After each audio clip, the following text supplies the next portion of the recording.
আসসালামু আলাইকুম। আপনারা শুনছেন অডিও বুক বাই মেহেদি। আজকে আপনাদের পড়ে শোনাব তারাদাস বন্দ্যোপাধ্যায়ের লেখা একটি ছোট গল্প, দিগন্তপুরে যাব না। গল্প পাঠে আমি মোহাম্মদ মেহেদি হাসান। যারা এখনও অডিও বুক বাই মেহেদি চ্যানেলটি সাবস্ক্রাইব করেননি, অনুরোধ থাকবে চ্যানেলটি সাবস্ক্রাইব করে বেল আইকনটি অন করে দিবেন। তাহলে শুরু করছি তারাদাস বন্দ্যোপাধ্যায়ের লেখা দিগন্তপুরে যাব না।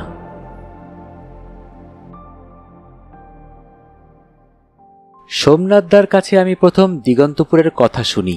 তখন লোডশেডিং চলছে। অন্ধকারে নিজের অতি পরিচিত ঘরের চেহারাও কেমন বদলে গিয়ে রহস্যময় হয়ে ওঠে। দেওয়ালগুলো চলে আসে কাছাকাছি। নরম মোমের আলোয় পরিবেশে কাঁপা কাঁপা ছায়ার খেলা। সমস্ত পৃথিবীটা গুটিয়ে এতটুকু হয়ে ঢুকে পড়েছে বসবার ঘরে। স্বল্প আলোর সেই পরিধির বাইরে যেন সব অচেনা দুর্বোধ্য। পাইপে অ্যামফোরা তামাক ঠেসে দেশলাই জ্বাললেন সোমনাথদা। তৃপ্তির সঙ্গে বার দুই টেনে দেখলেন ধোঁয়া ঠিক আসছে কিনা। তারপর পাইপ কামড়ে চেয়ারে হেলান দিয়ে চোখ বুজে বললেন, সবুজ গাছপালা, পাহাড় এসব মিলিয়ে একটা বেড়াতে যাবার জায়গা খুঁজছ না? বললাম, হ্যাঁ, কিন্তু ঘাটশিলা নেতার হাট বা বেতলা ফরেস্টের মতো ওয়েল ট্রেন্ড জায়গা হলে চলবে না। ওসব আমিও জানি। নতুন কোনো জায়গার কথা বলতে পারেন? এই স্পেল অফ ভার্জিন বিউটি, যেখানে এখনো সভ্যতার বিষ বাষ্প প্রবেশ করেনি। ঠিক এমন জায়গা কি এখনো কোথাও আছে? চোখ বুঝেই সোমনাথদা বললেন, আছে, দিগন্তপুরে। ইদানিং ইংরেজি বাংলা অনেক ভ্রমণ নির্দেশিকা ঘেটেছি, কিন্তু দিগন্তপুর নামটা চোখে পড়েছে বলে মনে করতে পারলাম না। বললাম, কেমন জায়গা? ভালো? তুমি যেমন চাইছো ঠিক তেমন। পাহাড়ি উপত্যকার বুক দিয়ে ছোট্ট নদী বয়ে চলেছে। তার স্বচ্ছ জলের ভেতর দিয়ে তলার নুড়ি দেখা যায়। চারদিকে উঁচু নিচু পাহাড়, ঘন সবুজ গাছপালায় ঢাকা। থাকার জায়গা বলতে কিছু নেই। স্থানীয় বাসিন্দারা সরল এবং সৎ। তাদের কোনো গ্রামে আশ্রয় চাইলে থাকতে পাবে, এবং তুমি নিজে থেকে না বলা পর্যন্ত তারা তোমাকে যেতে বলবে না। কাছাকাছি রেল স্টেশন নেই, ফ্যাক্টরি নেই, খবরের কাগজ যায় না। শুনতে শুনতে বুক ধুক ধুক করছিল। বললাম, সোমনাথদা, আপনি বানিয়ে বানিয়ে বলছেন। পাইপে টান দেওয়া বন্ধ হয়ে গেল। চোখ খুলে রাগী দৃষ্টিতে আমার দিকে তাকিয়ে সোমনাথদা বললেন, বানিয়ে বানিয়ে বলে আমার লাভ কি? পরশু আমি ভারতের বাইরে চলে যাচ্ছি। যাবার আগে তোমাকে অবশ্যই দিগন্তপুরে যাওয়ার ডিরেকশন আর অন্যান্য প্রয়োজনীয় তথ্য জানিয়ে যাব। হতাশ হয়ে বললাম, তার মানে আপনি নিজে কখনো যাননি? না, তবে যার কাছে দিগন্তপুরের কথা শুনেছি তার মুখের কথা আর নিজের যাওয়া একই ব্যাপার। কে তিনি? আমার পরিচিত এক ভদ্রলোক। তোমারই মতো নির্জন জায়গা খুঁজতেন। ভদ্রলোক মারা গিয়েছেন। তার ছেলের ঠিকানা তোমাকে দিয়ে যাব। যেসব জায়গায় বেরিয়েছেন তার বর্ণনা দিয়ে ডায়েরি লেখার অভ্যাস ছিল ওর। সেই ডায়েরি থেকে তুমি পথের হদিশ পেয়ে যাবে। দুদিন কেটে গেল। সোমনাথদার কাছ থেকে কোনো খবর পেলাম না। দেশ ছেড়ে যাচ্ছেন। নানান জরুরি কাজের তাড়ায় আমার ব্যাপারটা নিশ্চয়ই ভুলে গিয়েছেন। এদিকে এই দুদিনে পরিচিত অনেককে জিজ্ঞাসা করলাম, না, দিগন্তপুরের কথা কেউ শোনেনি। একজন তো বলল, কি করে যেতে হয় জানতে পারলে আমাকে বলবেন তো মশাই, আমিও একবার যাব। মুখে সাই দিয়ে মনে মনে বললাম, তোমাকে জানাচ্ছি না কচু, তুমি আর একজনকে জানাবে, সে আবার আরেকজনকে। এইভাবে আমার আহ্লাদের দিগন্তপুর 5 বছরের মধ্যে ভিড়ে গিজ গিজ করবে, যেমন অন্য সব জায়গায় হয়েছে। দিগন্তপুর একা আমার, কাউকে আমি সেখানকার ঠিকানা জানাবো না।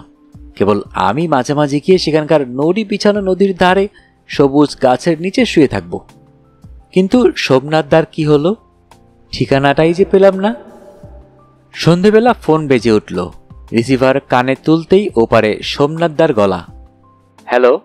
সাগ্রহে বলি, হ্যাঁ, আমি আনন্দ। কোথা থেকে বলছেন সোমনাথদা? এয়ারপোর্ট থেকে। এখনই আমার ফ্লাইট ছাড়বে। অনেক কষ্টে লাইন পেয়েছি।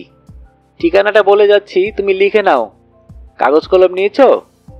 বেশ, লেখো 24-2। লাইন কেটে গেল। কানে আবার ডায়াল টোনের গড়গড় শব্দ। বোকার মতো কয়েক মুহূর্ত বসে থেকে রিসিভার নামিয়ে রাখলাম। পরের 1 ঘন্টা ঠায় বসে রইলাম টেলিফোনের কাছে।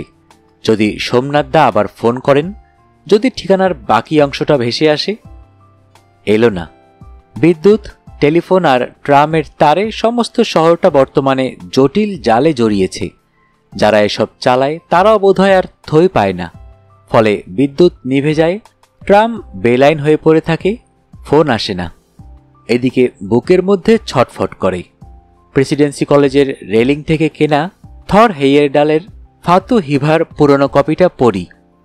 নিরক্ষীয় প্রশান্ত মহাসাগরের তরঙ্গ বিধৌত মার্কুয়েসাস দ্বীপপুঞ্জের হলুদ বেলাভূমির ঠিকানা ঘেঁষে বেড়ে ওঠা নারকেল গাছের পাতায় বাণিজ্যবায়ু যে মর্মর ধ্বনি জাগিয়ে মহাসাগরের তরঙ্গ বিধৌত মার্কুয়েসাস দ্বীপপুঞ্জের হলুদ বেলাভূমির কিনারা তোলে। মহাসমুদ্র পার হয়ে তার ক্ষীণ গুঞ্জন আমার শেষ রাত্রির স্বপ্নে ভেসে আসে। পরের দিন আমার অফিস কামাই হয়ে যায়। দরকারি কাজ পড়ে থাকে। আমার কিছু ভালো লাগে না। অথচ আমি তো জানি এসবের কোনো মানে হয় না। কি মূল্য আছে এই অহেতুক স্বপ্নবিলাসিতার? রোমান্টিক স্বপ্ন দেখার বয়স আমার গিয়েছে। আর শান্তিময় স্বর্গরাজ্য হয়ে ওঠার পক্ষে পৃথিবীও অনেক বেশি প্রগত। কমলেশ হালদার আমাকে বললেন, তুমি একটা ডাহা বোকা। নতমুখে চুপ করে থেকে কথাটার সত্যতা মেনে নিলাম।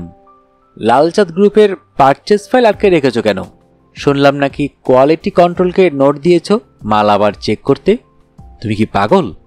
লালচাঁদে আমার অপোজিট নাম্বারের সঙ্গে আমাদের পাকা কথা হয়ে আছে। মাল পাস হয়ে যাবে। ফের চেক করতে গিয়ে ডিফেক্ট বেরোলে পুরো কনসাইনমেন্ট আটকে যাবে তা জানো?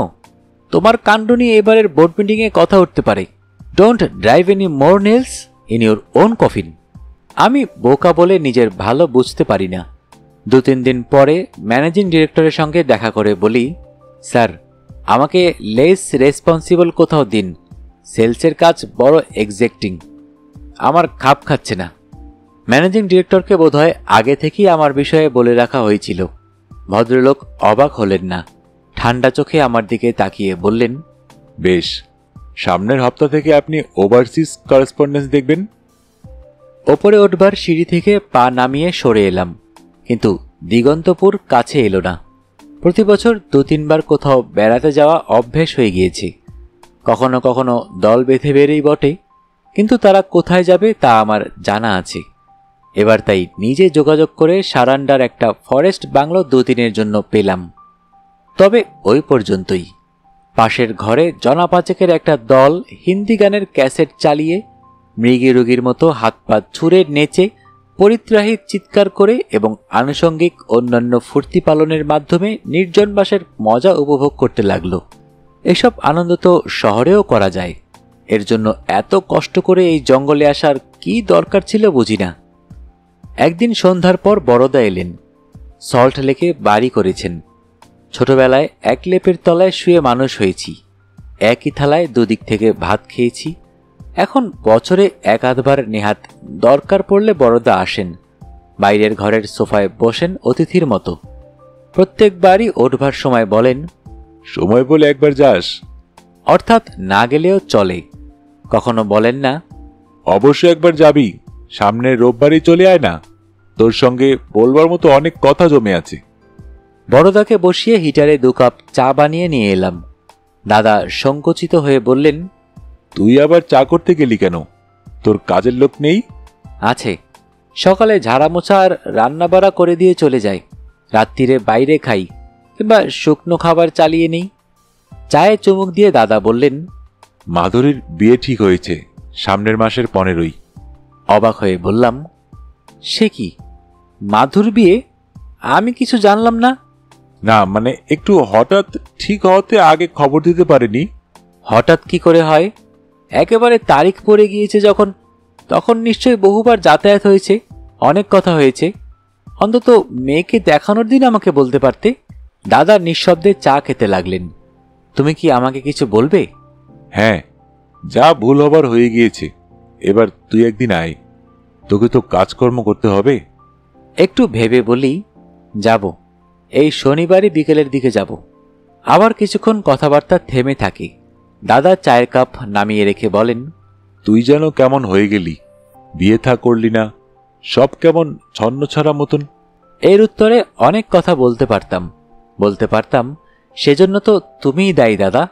বাবা মা বেঁচে থাকতেই তুমি বৌদিকে নিয়ে আলাদা হয়ে গেলে। মায়ের সঙ্গে বৌদির বোন তো না। ভাবলে আলাদা হলেই বুঝি সব সমস্যার সমাধান হয়ে যাবে। মা বাবা মারা যাবার পরও তুমি কিন্তু আমাকে একসঙ্গে থাকতে ডাকলে না, বরং পৈতৃক বাড়ি বিক্রি করে নিজের ভাগের টাকা নিয়ে গেলে। আমিও ক্রমে একলা বাঁচতে অভ্যস্ত হয়ে গেলাম। আমাকে সংসারী করার জন্য তুমিও তো কখনো আগ্রহ দেখাওনি। এইসব না বলে বললাম, তুমি কি কখনো দিগন্তপুরের কথা শুনেছ দাদা? যাবার জন্য উঠতে গিয়ে আবার বসে পড়ে দাদা বললেন, দিগন্তপুর? কই না তো। খুব সুন্দর জায়গা জানো। কাছে কোথাও রেল স্টেশন নেই, পিচের রাস্তা নেই, কলকারখানা নেই। নদী আছে, চারিদিকে পাহাড় আছে, ঘন সবুজ বন আছে। সকালবেলা পাখি ডাকে ঘুম ভাঙে। এবার ঠিক করেছি দিগন্তপুরে বেড়াতে যাব। দাদা অন্যমনস্ক ভাবে বললেন, এরকম শান্তির জায়গা এখনো আছে নাকি? কোথায় জায়গাটা? কিভাবে যেতে হয়? তা ঠিক জানি না, সেজন্যই তো দেরি হচ্ছে। দাদা চুপ করে কিছুক্ষণ কি ভাবলেন, তারপর বললেন, আচ্ছা আজ যাই, তুই যাস কিন্তু। পেছন পেছন দরজাটা বন্ধ করতে এসে অনেক দিন আগের একটা ঘটনা মনে পড়ে গেল। আমার বয়স তখন 7 কি 8, দাদার 15। পাড়ায় মন্টু নামে একটা পাজি ছেলে ছিল, দাদারই বয়সী। তার কাজই ছিল সারাদিন ধরে লোকের পেছনে লাগা। অবসর সময়ে সে ঘোষেদের রকে বসে জর্দা দেওয়া পান চিবোত আর পরবর্তী নষ্টামের ফন্দি আটত। একদিন বিকেলে সরকার বাগানের মাঠে বল খেলে বাড়ি ফিরছি। ঘোষেদের রক থেকে মন্টু ডেকে বলল, এই ছোরা শোন, রাস্তার ওপরের দোকান থেকে আমাকে 2টো কাঁচি সিগারেট এনে দে তো। ভয়ে ভয়ে বললাম, আমি তো যেতে পারবো না মন্টুদা, একা পার হলে মা বকবে। মন্টুর মেজাজ বোধহয় সেদিন একটু বিশেষ রকম তিরিক্ষি হয়েছিল। আমার আপত্তি শুনেই সে ঝা করে এগিয়ে এসে ঠাস করে আমার গালে একটা চর বসিয়ে দিয়ে বলল, হারামজাদাদের দিয়ে যদি একটাও কাজ পাওয়া যায়। কাঁদতে কাঁদতে বাড়ি ফিরে এলাম। দাদা বাইরের ঘরে মাদুর পেতে বসে অ্যালজেব্রার হোম টাস্ক করছিল। সন্ধ্যাবেলা মাস্টারমশাই পড়াতে আসবেন। আমাকে দেখে দাদা বলল, এতক্ষণে ফিরলি? এ কি, কাঁদছিস কেন? ঘটনা শুনে দাদার মুখ লাল হয়ে উঠল। বলল, আয় দেখি আমার সঙ্গে। দাদা ভালো মানুষ গোছের পড়ুয়া ছেলে, কখনো তাকে কারোর সঙ্গে ঝগড়া করতে দেখিনি। ভয় পেয়ে বললাম, যেও না দাদা, তোমাকেও মারবে। আমার হাতটা শক্ত করে ধরে দাদা বলল, ভয় নেই, আয় আমার সঙ্গে। তখনও ঘোষেদের রকে বসে মন্টু নারকলি কুল খাচ্ছিল। আমাদের আসতে দেখে সে নিষ্পৃহ দৃষ্টিতে তাকিয়ে রইল। তার সামনে দাঁড়িয়ে দাদা বলল, এই যে শুনছ, তুমি আমার ভাইকে খামোকা মেরেছ কেন? ঠান্ডা চোখে তাকিয়ে থেকে মন্টু কুল খেয়ে যেতে লাগলো। কম বয়সী ছেলেকে মারতে লজ্জা করে না? বড়দের সঙ্গে লড়তে ভয় পাও বুঝি? ফু গোছের শব্দ করে মুখ থেকে একটা কুলের বিচি ছুড়ল মন্টু। সেটা সজোরে এসে দাদার কপালে লাগলো। তারপর মিনিট 2 ব্যাপার ভাবলে এখনো অবাক লাগে। রাগে দাদা গলা দিয়ে গর্জনের মতো শব্দ করে লাফিয়ে পড়ল মন্টুর উপর। নিজের ওপর মন্টুর এত বিশ্বাস যে প্রথম আঘাতটা অপর পক্ষ থেকে আসবে সেটা সে আন্দাজি করতে পারেনি। এক ধাক্কাতেই সে রক থেকে গড়িয়ে মাটিতে পড়ে গেল। তারপরের দৃশ্য ভারী বিস্ময়কর। পাড়ার ত্রাস দুর্দান্ত মন্টু চিৎপাত হয়ে মাটিতে পড়ে আছে, আর তার বুকের ওপর চেপে বসে আছে আমার নিরীহ ভালো মানুষ দাদা, এলোপাথারি ঘুষি চালিয়ে যাচ্ছে। আমি দাদাকে টেনে আলাদা করলাম। ও দাদা, আর মেরো না, মন্টুদা মরে যাবে। মন্টু উঠে বসে বিস্ময়ে মিশ্রিত ভয়ের চোখে দাদার দিকে তাকিয়ে হাতের উল্টো দিক দিয়ে নাকের রক্ত মুছতে লাগলো। দাদা তার দিকে আঙ্গুল উঁচিয়ে বলল, আর কখনো যদি শুনি আমার ভাইয়ের পেছনে লেগেছ, তাহলে এমন শিক্ষা দেব যে জন্মেও ভুলতে পারবে না। দাদার হাত ধরে বাড়ি ফিরতে ফিরতে গর্বে আমার বুক ফুলে উঠেছিল। সেই দাদা, এই দাদা। শনিবার সন্ধ্যাবেলা গেলাম দাদার বাড়ি। দরজা খুলে দাদা প্রথমটা অবাক হয়ে গেলেন, যেন বিশ্বাসই করতে পারেননি আমি সত্যি সত্যি যাব। পেছন থেকে বউ বললেন, কে এলো গা? ও ঠাকুরপো, তবু ভালো, এলে তাহলে। বসবার ঘরটা বেশ সুন্দর করে সাজানো, গ্লাস টপ টেবিল, কাচের আলমারিতে নানা রকম পুতুল, পেলমেট থেকে ঝুলছে গাঢ় মেরুন রঙের দামি পর্দা। জীবনে কাউকে কোনো ভাগ না দিয়ে থাকতে পারলে নিজের ঘর বেশ সুন্দর করে সাজিয়ে রাখা যায়। বৌদির দিকে তাকিয়ে বললাম, ভালো আছো বৌদি? মাধুরী কোথায়? সে তার বন্ধুর বাড়ি গিয়েছে ভবানীপুরে। ভালো আর কি করে থাকবো বলো, মেয়ের বিয়ে, সব ঝক্কি তো একা সামলাতে হচ্ছে। কেনাকাটাও কম নয়, শ্বশুর বাড়ির থেকে এক বাড়ি বিক্রির টাকার অংশ ছাড়া তো আর কিছুই পাইনি, সমস্ত খুইয়ে বিয়ে দেওয়া। আমিও তো কিছু নেইনি বৌদি, সংসারই নেই, কিসের জন্য নেব? তাহলে আমাদের পৈতৃক জিনিসপত্র সব গেল কোথায়? তুমি কি আজ ঝগড়া করতে এসেছো? হেসে বললাম, না, ঝগড়া করব কেন, দাদা আসতে বলেছিলেন তাই এসেছি। দাদা অপ্রস্তুত হয়ে বললেন, এইসব কথা বরং থাক, তুমি একটু চা করো কি? সোফায় হেলান দিয়ে বললাম, পাত্র কি করে দাদা? প্রফেসর, মুর্শিদাবাদের একটি কলেজে ইংরেজি পড়ায়। অল্প বয়স, স্বভাব চরিত্র ভালো, বই পড়া ছাড়া আর কিছুর নেশা নেই। কৃষ্ণনগরে নিজেদের বাড়ি। দাবি আছে? সেটাই বাঁচোয়া। ছেলে ভারী ভালো, বলেছে আমাদের কিছুই চাই না, বিয়ে কি ব্যবসা যে জিনিস নিয়ে করতে হবে। অবশ্য তারা না চাইলেও আমরা তো কেবল শাখা সিঁদুর দিয়ে মেয়ে পাঠাতে পারি না, নয় নয় করেও অনেক খরচ হয়ে যাচ্ছে। দাদা, আমি মাধুরীর বিয়েতে কিছু টাকা দিতে চাই। দাদা অবাক হয়ে বললেন, তুই তুই কেন হঠাৎ? পেলে অবশ্য আমার অনেকটা। আমি তোমাকে দিচ্ছি না দাদা, মাধুকে দিচ্ছি। ব্রিফকেস থেকে রাবার ব্যান্ড দিয়ে বাঁধা নোটগুলো বের করে সামনের টেবিলে রেখে বললাম, 10,000 আছে, আরও 10,000 দেব, তবে সেটা আর তোমাকে নয়, বিয়ের দিন মাধুর হাতে দেব। ওদের নতুন সংসার গড়ে তুলতে কাজে লাগবে। চা নিয়ে এসে টেবিলে রাখতে গিয়ে বৌদি থমকে গেলেন। এ কি, এখানে এই টাকা কিসের? দাদা বললেন, ও দিয়েছে মাধুর বিয়ের জন্য, বিয়ের দিন আরো 10,000 দেবে। পেয়ালার কিনারায় কালো মতো একটা কি লেগেছিল, আঁচল দিয়ে মুছে বৌদি বললেন, নলেন গুড়ের সন্দেশ দেব ঠাকুরপো, খাবে? না, বয়স হচ্ছে বৌদি, মিষ্টি আর ভালো লাগে না। চা খেয়ে উঠে পড়লাম। বিশেষ যে কোনো কাজ ছিল এমন নয়, তবু আর থাকতে ভালো লাগছিল না। আপন লোকদের মধ্যে বসে নিজেকে একা বোধ করা একটা অস্বস্তিকর অনুভূতি। বেরিয়ে আসবার সময় মনে হচ্ছিল এ বাড়িতে তো 3 জনের পক্ষে অনেক বেশি জায়গা রয়েছে। বাড়িটা আমার নিজের দাদা আর বৌদির, তাহলে আমি এখানে থাকতে পারবো না কেন? এখনই যদি আমি বাইরের জামা কাপড় ছেড়ে একটা লুঙ্গি পরে ডিভানে জমিয়ে বসে পড়ি, তবে তার চেয়ে স্বাভাবিক আর কি হতে পারে? সেটাই তো হওয়া উচিত, কিন্তু তা হয় না। আমি বেরিয়ে এসে নিজের ফ্ল্যাটের পথ ধরি। যথাসময়ে মাধুরীর বিয়ে হয়ে যায়। আমি গিয়ে কিছু খাটাখাটনিও করি। একদিন সকালে খবরের কাগজ পড়তে গিয়ে খেয়াল হলো সময়টা বসন্তকাল, মার্চ মাস, কিন্তু শহরে ফুল ফোটে না।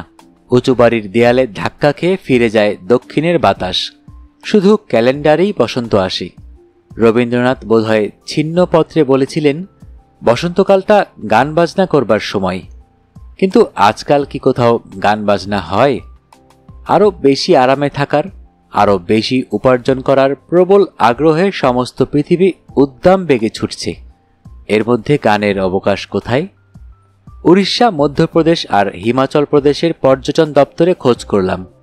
দিগন্তপুরের সন্ধান কেউ দিতে পারল না। সোমনাথ দাও এখন কোথায় আছেন কে জানে, তার কাছ থেকে ঠিকানা জানবার কোনো উপায় নেই। আমার তেমন কোনো বন্ধু নেই। মাঝে মাঝে ইচ্ছে করে কারো সঙ্গে বসে সুখ দুঃখের গল্প করি, কিন্তু কার সঙ্গে? একদিন ছুটির পর এক সহকর্মীকে বললাম, চলুন কোনো রেস্তোরাঁয় বসে একটু কথা বলা যাক। ভদ্রলোক আমতা আমতা করে বললেন, আজ? আজ নয়, বরং আর একদিন হবে এখন। হেসে বললাম, কেন, আজ দিনটা খারাপ কি? আরে মশাই, বিলটা না হয় আমি দিয়ে দেব। সহকর্মী বিব্রত হয়ে বললেন, না না, তা নয়, আসলে আজ আমার ছোট ছেলের জন্মদিন। সন্ধ্যেবেলাটা বাড়ির সবাই মিলে, বুঝলেন না?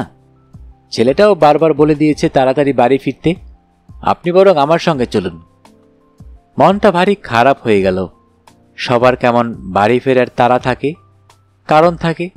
আমারই কেবল জীবনটার কোনো মানে নেই। এখন বাড়ি ফিরলেও হয়, রাত 10টায় ফিরলেও হয়, অভিযোগ করবার কেউ নেই। এক একদিন খুব মায়ের কথা মনে পড়ে। সুদূর শৈশব থেকে ভেসে আসে কুয়াশা মাখা মায়ের মুখ। ভোরবেলা স্নান সেরে ভিজে চুলের গোছা পিঠে ফেলে মা সংসারের কাজকর্ম শুরু করেছেন। শীতের দুপুরে কাঁথার তলায় মায়ের পাশে শুয়ে গল্প শোনা, বারান্দার ওপাশে নিম গাছের পাতায় খেলা করত পৌষের রোদ্দুর। কাঁথার নিচে বেশ একটা উষ্ণ নিরাপত্তার অনুভূতি। তেমন সব দিন আর কখনো ফিরে এলো না। যাগ্গে, না হয় জীবনে কিছু নাই হলো। সার্থকতা কি এতই সহজলভ্য? এই তো সেদিন শুনলাম আফ্রিকার কোথায় নাকি পৃথিবীর 500 কোটিতম শিশুটির জন্ম হয়েছে। 500 কোটি মানুষের মধ্যে প্রত্যেকেই কি সার্থকতা খুঁজে পাবে? একটা গাছ সারা জীবনে কত বীজের জন্ম দেয়, তার প্রত্যেকটাই কি অঙ্কুরিত হয়? তাই বলে কি প্রকৃতির কোথাও কোনো অপূর্ণতা আছে? আমারই বা দাবি এত বেশি কেন? সেদিন সন্ধ্যাবেলা বসে আছি বাইরের ঘরে। অন্ধকার নেমে এসেছে, কিন্তু আলো জ্বালানো হয়নি। এমন সময় কলিং বেল বেজে উঠল। চুপ করে একা বসে থাকলে কিছুক্ষণ বাদে এক ধরনের মগ্নতা আসে। কলিং বেলের কর্কশ শব্দে সে মগ্নতা ছিন্ন ভিন্ন হয়ে গেল। উঠে দরজা খুলে দিলাম। বাইরে দাঁড়িয়ে আছেন দাদা। আমার দিকে তাকিয়ে অপ্রস্তুতভাবে বললেন, তোর কাছে এলাম, আলো জ্বালিসনি কেন? বড্ড অন্ধকার। এসো দাদা, বসো, আলো জ্বালি। থাক, এই বেশ, তুইও বস। আমার কোনো কাজ নেই, এমনি তোর সঙ্গে একটু গল্প করতে এলাম। আশা করতে আজকাল ভয় হয়, তবু দাদার গলার সুরে হঠাৎ বুকটা কেমন করে উঠল। এ আমি শুনেছি। আমার বুকের ভেতরে ইদানিং ঠিক এই সুরে কে যেন কথা বলে। দাদা এমনভাবে কথা বলছে কেন? কিছুটা যেন কৈফিয়তের সুরে দাদা বললেন, অন্য কিছু না, আসলে হয়েছে কি, মাধুর বিয়ের পর সব যেন কেমন ফাঁকা ফাঁকা লাগে। অফিস থেকে বাড়ি ফেরার আগে একটা তাড়া থাকতো, আজকাল যেন কি হয়েছে, সেই আর্জটা আর নেই। মনের কথা বলার লোক পাই না, কেমন হাঁপ ধরে যায়।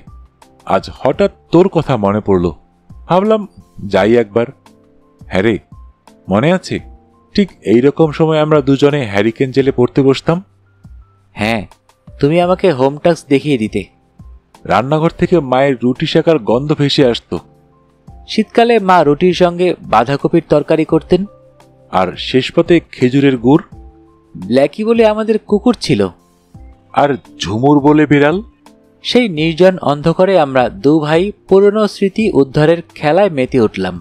একসময় দাদা বললেন, তুই আমার অনেক ছোট, সব কথা তো তোকে বলা যায় না, কিন্তু এখন মনে হচ্ছে আগে বললেই বোধহয় ভালো হতো।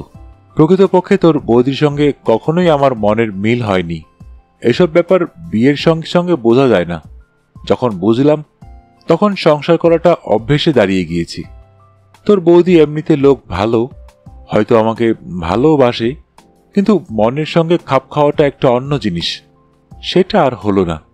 এখন মাধুরীর বিয়ে হবার পর এত খারাপ লাগে, জীবনটার কোনো মানে নেই বলে মনে হয়। দাদা থামলেন। আমার বুকের মধ্যে হৃৎপিণ্ডের ধকধক শব্দ। তুই দিগন্তপুর বলে একটা জায়গার কথা বলেছিলি না, যেখানে সবুজ গাছপালা, নদী আর পাহাড় আছে, যেখানে পাখির ডাকে ঘুম ভাঙে? আমাকে দিবি ঠিকানাটা? তোর সঙ্গে অবশ্য যেতে পারি।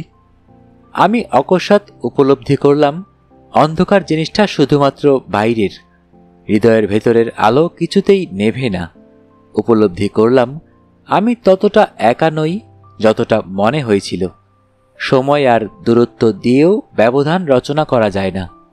উঠে দাদার পাশে বসে দাদার হাত দুটো হাতে নিয়ে বললাম, দাদা, আমি দিগন্তপুরে যাব না, কোথাও যাব না।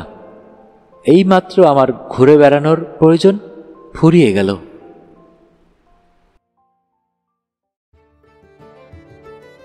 শুনতে শুনতে শেষ হয়ে গেল আমাদের আজকের গল্প। যারা এখনও অডিও বুক বাই মেহেদি চ্যানেলটি সাবস্ক্রাইব করেননি, অনুরোধ থাকবে চ্যানেলটি সাবস্ক্রাইব করে বেল আইকনটি অন করে দিবেন।